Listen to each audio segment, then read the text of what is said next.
오늘 우리에게 주시는 말씀 다니엘 4장 19절에서 27절 말씀 같이 보겠습니다.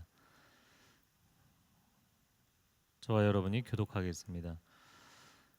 벨드사살이라고 불리는 다니엘은 잠시 동안 놀라고 당황했으며 고통스러워 어쩔 줄 몰랐습니다. 그러자 왕이 말했습니다. 벨드사살아, 이 꿈이나 그 해몽 때문에 너무 놀라지 마라. 벨드사살이 대답했습니다. 내 주여, 그 꿈이 왕의 원수들에 관한 것이고 꿈의 뜻이 왕의 적들에게나 이루어졌으면 좋겠습니다. 왕께서 보신 나무가 점점 자라서 강해지고 나무 꼭대기가 하늘에 닿고 땅 끝에서도 볼 수 있으며 그 잎은 아름답고 열매가 많아 세상 사람의 먹을 것이 되며 그 아래에 들짐승들이 살고 그 가지 사이에 공중의 새들이 깃들었다고 하셨습니다. 왕이여, 그 나무는 바로 왕이십니다. 왕께서 점점 자라서 강해지시고 위대함이 하늘에 닿아 왕의 다스림이 땅끝까지 이를 것입니다. 또 왕께서 보니 감시자 곧 거룩한 분이 하늘에서 내려와 말씀하셨습니다. 저 나무를 베어 없애 버려라. 그러나 구루터기와 뿌리는 땅에 남겨두고 철과 청동으로 동여매 풀밭에 두어라. 그것이 하늘 이슬에 젖고 들짐승들과 함께하며 7대를 지내게 하여라 라고 하셨습니다. 왕이여, 그것은 높고 높으신 분이 내주 왕에게 내리신 명령으로 그 뜻은 이렇습니다.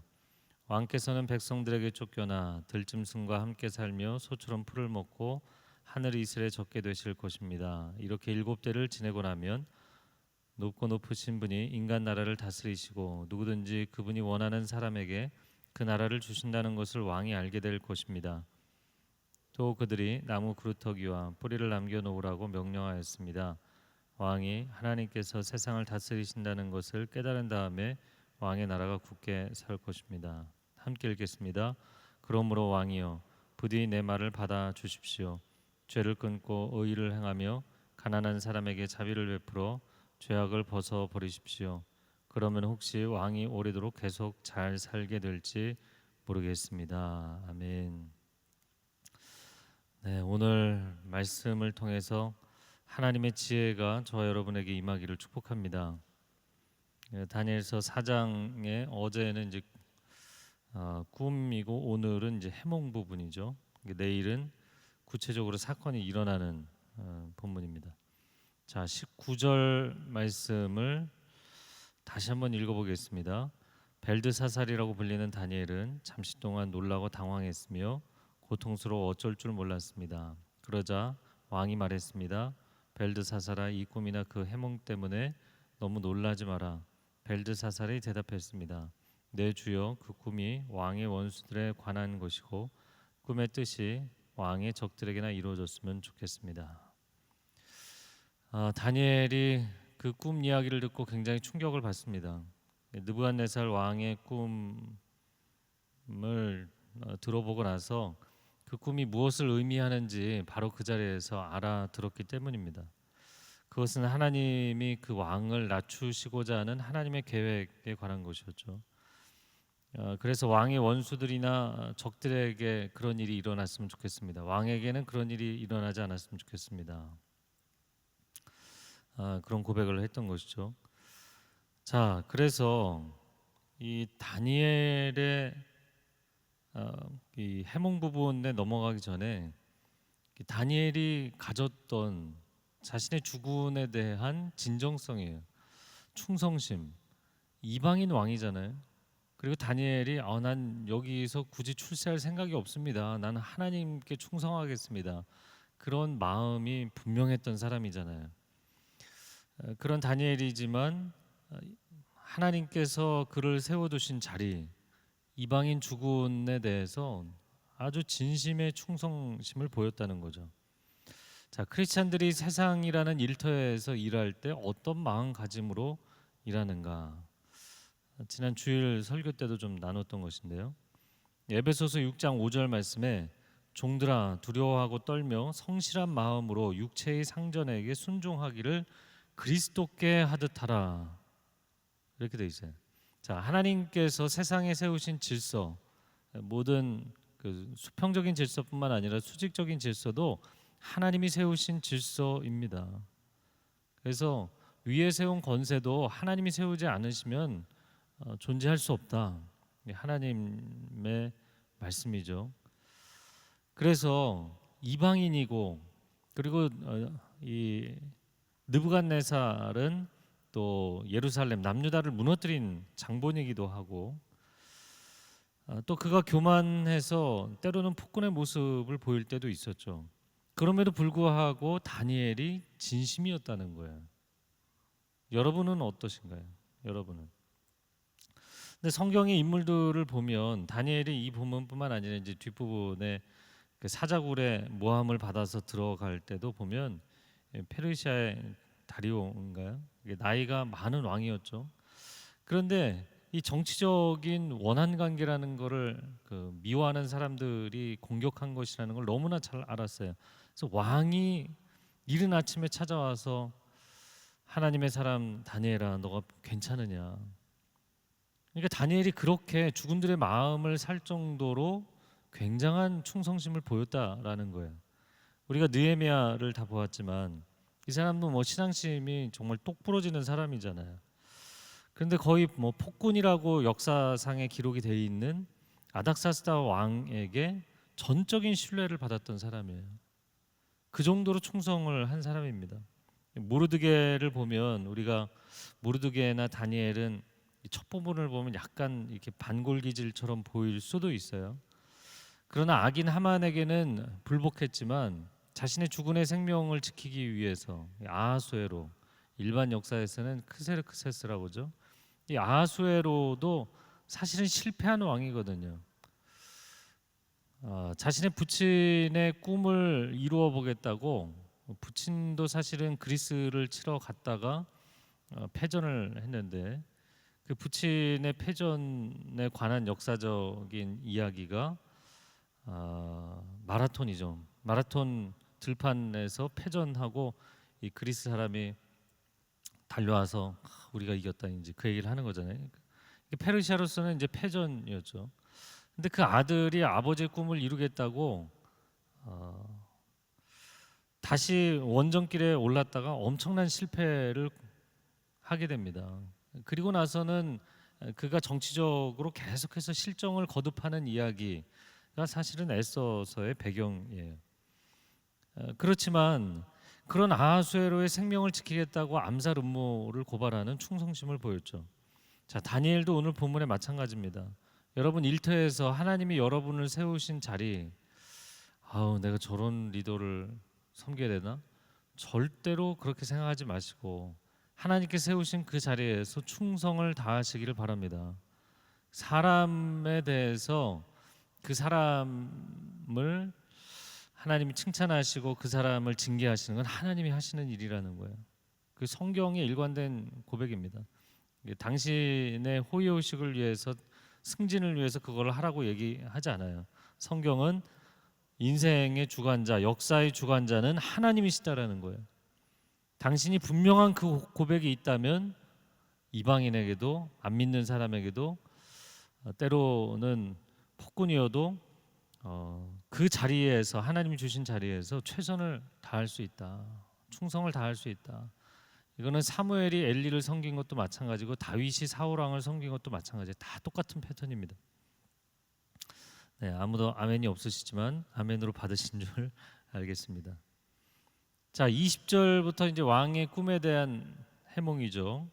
20절 말씀, 21절 말씀, 22절까지 같이 읽겠습니다.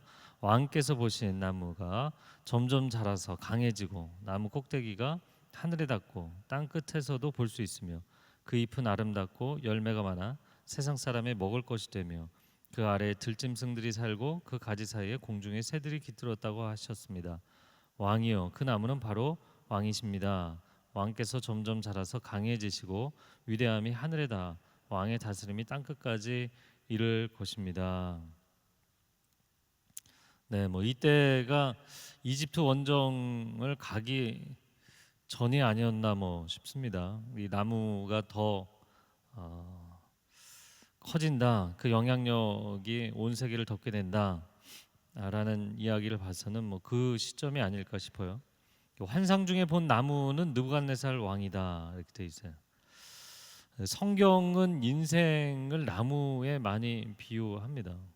나무가 인생을 의미하는 상징으로 많이 쓰이죠.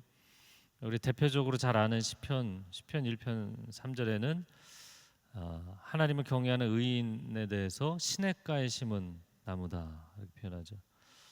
또 메시아에 대한 예언 중에 주 여호와의 신이 내게 임하셨으니 이렇게 시작하는 이사야 61장에도 보면 3절에 그 메시아의 환상 가운데 하나님께서 그 백성들, 회복된 하나님의 백성들을 의의 나무로 삼으신다. 하나님의 영광을 나타낼 의의 나무로 삼으신다. 그렇게 환상 가운데 고백을 하죠. 이사야 61장의 그 환상은 에스겔 47장과도 연결이 되죠. 성전에서 나온 생명수가 흘러가는 곳마다, 강물이 흘러가는 곳마다 물고기들과 생물들이 살고, 그 강변 좌우에 많은 나무들이 줄지어 서 있는 모습을 보게 됩니다. 자, 예수님도 비유해서 나무는, 그 인생은 각각 그 열매로 알아보는 것이다, 이런 말씀을 하셨어요. 이것은 뭐 우리도 일반적인 화법에서 많이 쓰는 이야기죠. 또 무화과 나무가 열매를 맺지 못하여서 주인이 그것을 찍어버려라 그랬더니 포도원지기가 제가 조금 더 키우겠습니다. 1년만 더 시간을 주십시오. 그래서 열매 맺지 않는 인생에 대해서 징계를 유보하시고 기회를 주시고 은혜를 주시는 주님의 마음에 대한 표현이죠. 인생은 나무와 같습니다. 그런데 어떤 인생이 될 것인가? 오늘 20절, 21절에 본 것처럼 나무가 강에 자라고 또 하늘에 닿고 땅끝에서 보일 정도이고, 잎은 아름답고 열매가 많아서 사람들에게 먹을 것이 되고 들짐승과 새들이 깃든다. 어떻게 보면 나무의 특성을 잘 보여주는 것이죠. 그래서 이번에 또 다시 한번 찾아봤는데, 그 세계에서 가장 키가 큰 높은 나무는 미국 캘리포니아에 있는 세콰이어, 그 중에서도 특정 종이지만 100m에 이르고, 또 가장 오랫동안 수명에 있어서 가장 오래된 나무는 역시 소나무과이더라고요. 우리나라도 한 1300년, 400년. 그리고 레바논에 있는 백향목도 소나무과예요. 2000년에서 3000년 수명이고요. 지금 현재 전 세계에서 가장 오래된 나무는 한 4500년 됐더라고요. 자, 이런 엄청난 수명 또 규모를 가질 수 있는 게 나무이죠. 근데 가지와 나뭇잎은 목재와 약재로 쓰이고 열매는 양식으로 쓰이고, 그 그늘에 들짐승과 새들이 쉼과 안식을 얻게 되는, 한 그루의 나무가 얼마나 많은 유익을 끼치는지. 하나님께서 나무를 심으신 건 그 나무 자체의 아름다움도 있지만 하나님 그 나무를 통해서 유익을 나누게 하신 거잖아요. 저를 한번 따라해 보시겠어요? 인생은 축복의 통로로 보내심을 받았습니다. 자, 그래서 오늘날 사람들이 막 경쟁하면서 다른 사람들을 어떻게든 제치고 내가 올라가서, 이거는 하나님의 창조 원리하고는 맞지 않죠. 인생도 나무도 이 땅에 보내신 것은 하나님이 주신 은혜와 복을 흘려보내라는 거예요. 나누라고 하나님이 우리를 보내신 줄로 믿습니다.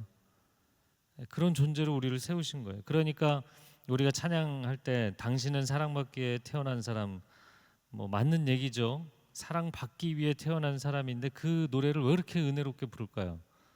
그럼 난크리스찬들도 세상에서 부르잖아요. 사랑받는 것에 사람들은 즉각적으로 1차적으로 반응을 하기 때문이죠. 그러나 사랑받기 위해 태어난 존재일 뿐만 아니라 사랑 주기 위해 태어난 존재죠. 사랑을 나누기 위해서 하나님이 그렇게 창조하신 존재죠. 그래서 우리가 교만할 수 없다는 것입니다. 그런데 느부갓네살 왕을 그렇게 하나님께서 크게 영향력을 세워주실 건데, 이미 그렇게 세워졌지만 더 커질 것인데 당신이 교만해서 하나님이 낮추실 것이다. 그 얘기가 23절에 나오죠. 같이 읽어보겠습니다.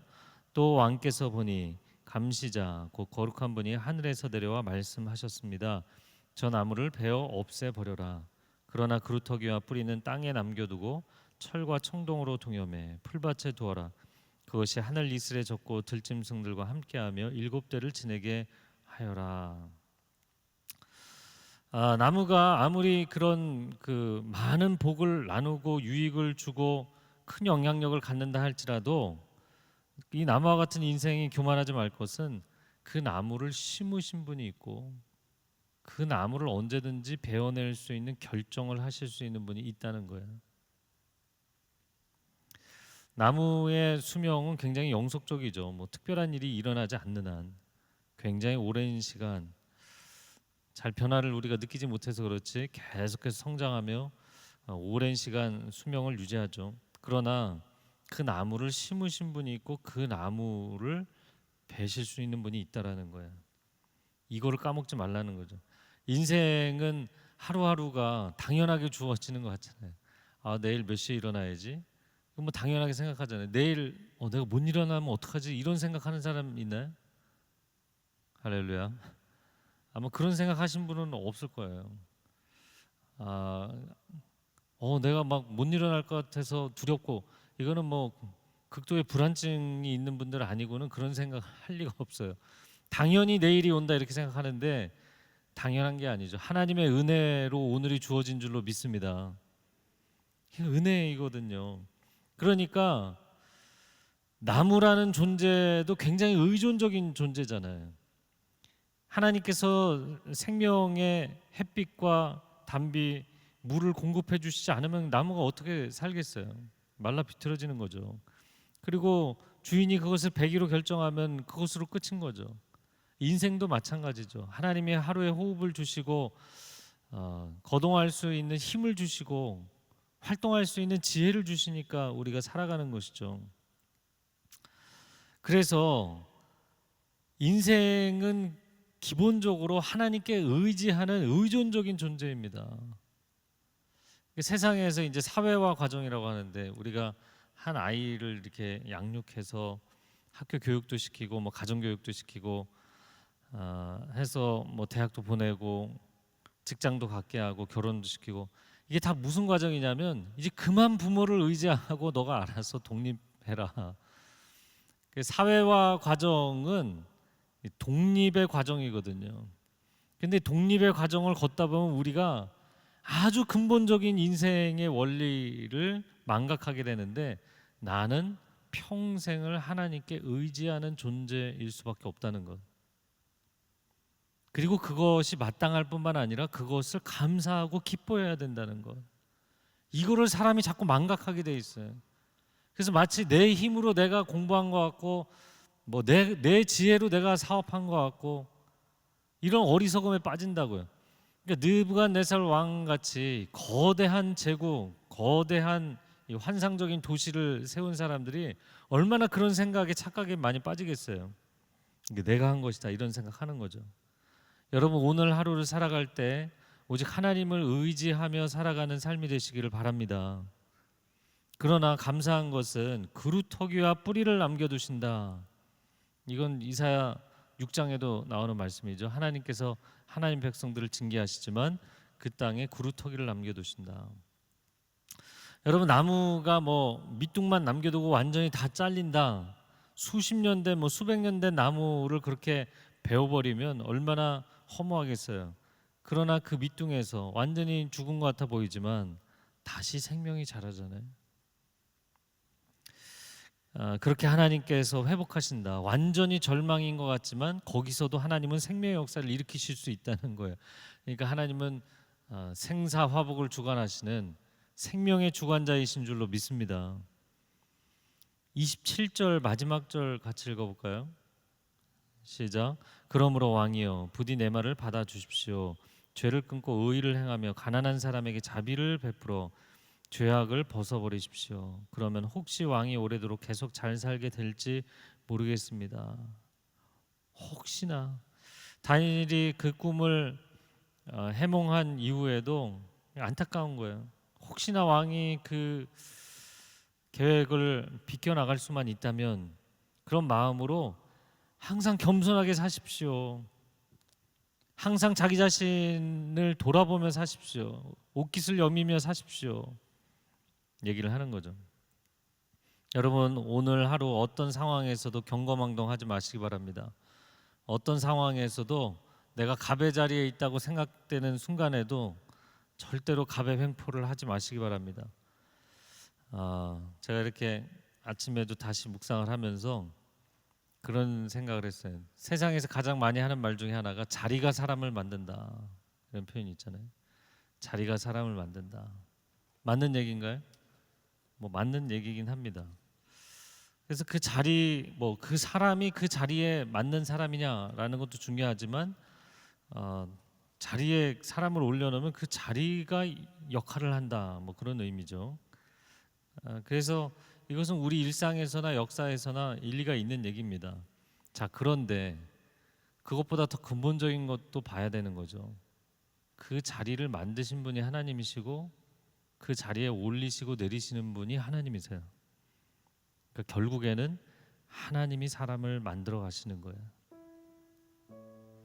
세상의 환경, 지위, 물질, 권세, 이것이 그 인생의 본질이 아닙니다. 그가 어떤 하나님의 사람인가, 그게 인생의 본질입니다. 오늘 세상에 비춰진 나로 인하여서 자만해하거나 아니면 낙심하거나 하지 마시고 하나님 앞에 비춰진 나로서 진실하게 그 길을 가세요. 결국에 인생은 하나님 앞에 서 있는 것이고 천국 가서도 결국 하나님 앞에 사는 것입니다. 이 시간 함께 기도하겠습니다. 기도할 때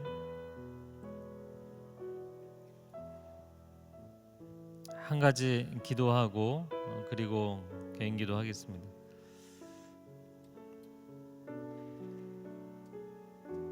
연말이 되면 직장에서든 또 교회에서든, 교회는 임직식도 있고 또 직장에서는 이제 승진 문제 결정하는 보드도 열리고 여러 가지 상황들이 있습니다. 여러분, 자리에 연연하는 것이 아니라, 자리에 매인 인생이 아니라 오직 주님 안에 거하는 인생 되시기를 바랍니다. 하나님의 사람으로 오늘 하루도 의연하게 살아가게 해주십시오. 하나님의 사람으로 담대하게 살게 하여 주시옵소서. 겸손하게 하여 주시고 하나님께서 세워주실 때 기쁨으로 충성하고 세상의 유익을 전하는 축복의 통로로 살게 하여 주시고, 또 하나님께서 기다리라고 말씀하실 때 겸손하게 엎드려서 하나님을 주목하는 삶이 되게 하여 주시옵소서. 우리 두 손을 주님 앞에 내어드리고 주여 삼창어 기도하고 개인 기도하겠습니다. 주여 주여 주여